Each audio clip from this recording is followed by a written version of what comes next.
News 18 Tamil Nadu தொலைக்காட்சியின் ஆசிரியர் கார்த்திகை செல்வன் நம்மோடு இணைப்பில் இருக்கிறார். வணக்கம் திரு கார்த்திகை செல்வன். உயர்நீதிமன்ற உத்தரவு ஒரு பக்கம் வந்திருக்கு. ஓபிஎஸ் ஆதரவாளர்கள் கொண்டாட்டத்தை வெளிப்படுத்துறாங்க.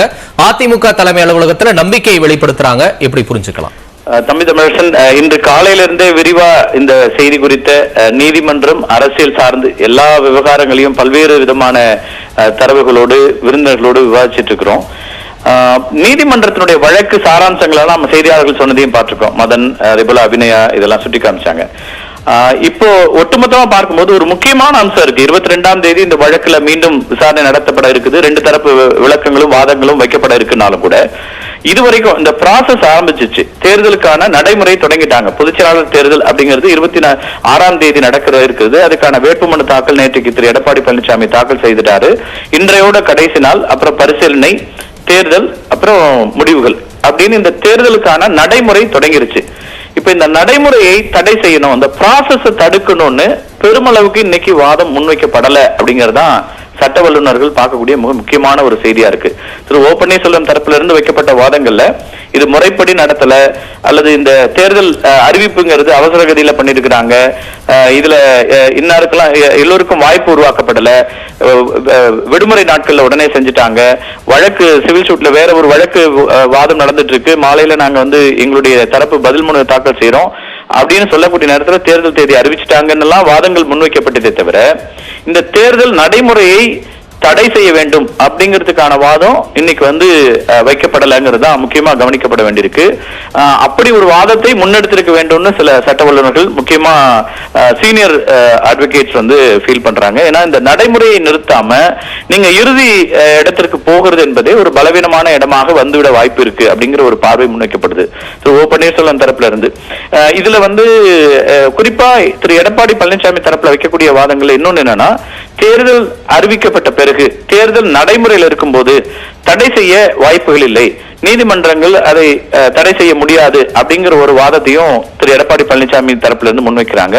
ஆனா அதுக்கு வெவ்வேறு உச்சநீதிமன்றத்தினுடைய தீர்ப்புகள் எல்லாம் அவங்க கோட் பண்றாங்க. 1950 இருந்து பல வழக்குகள்ல உச்சநீதிமன்றத்துடைய தீர்ப்புகள் இதுல தேர்தல் நடைமுறை தொடங்கிருச்சுன்னா அதுக்கு பிறகு அதுல யாரும் அதுக்குள்ள தலையிட முடியாதுன்னு பல வழக்குகள், பல தீர்ப்புகள் இருக்கு. அதெல்லாம் தான் இன்னைக்கு திரு எடப்பாடி பழனிசாமி தரப்புல இருந்து அவருடைய வழக்கறிஞர்கள் முன் வச்சிருக்கிறாங்க.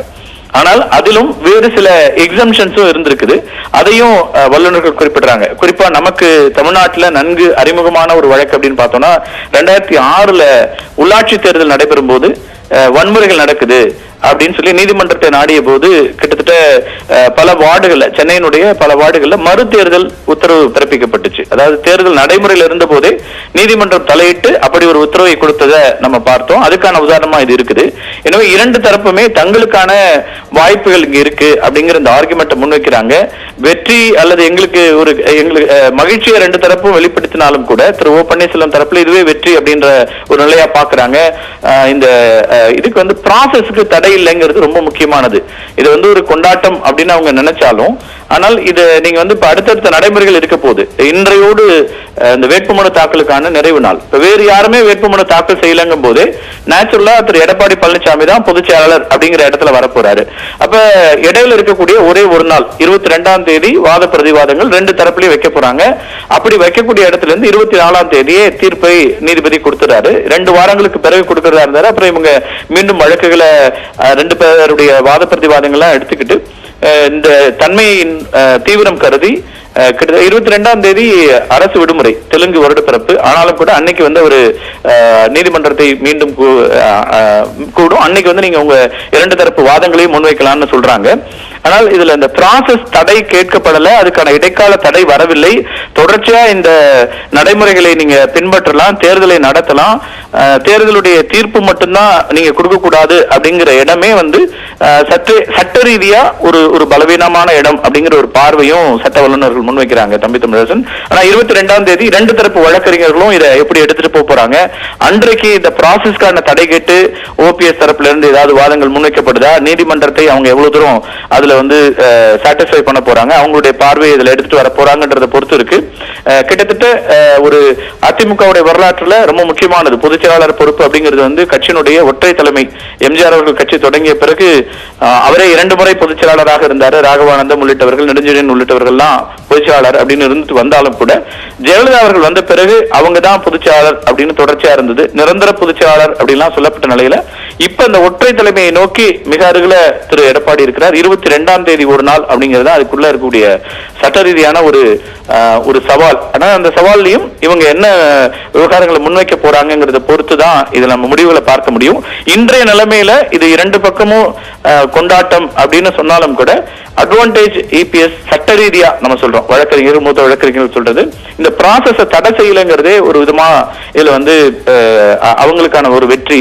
தேர்தல் நடைமுறைகளை தொடர்ந்து கொண்டிருக்கிறது அப்படின்னு பார்க்க வேண்டியிருக்கிறது அப்படிங்கறதான் பார்க்கிறாங்க தம்பி தமிழரசன்.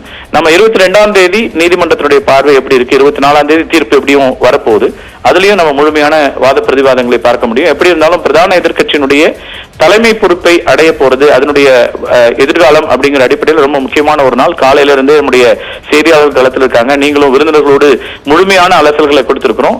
இந்த அதிமுகவுடைய தலைமை, இந்த பொதுச்செயலாளர் தேர்தல் உள்ளிட்ட எல்லா அம்சங்களையும் தொடர்ச்சியா நம்ம தொடர்ச்சியா வழங்க இருக்கிறோம். நன்றி தம்பி தமிழரசன். நீங்க மற்ற விருந்தினருடைய கருத்தையும் கேட்கலாம்.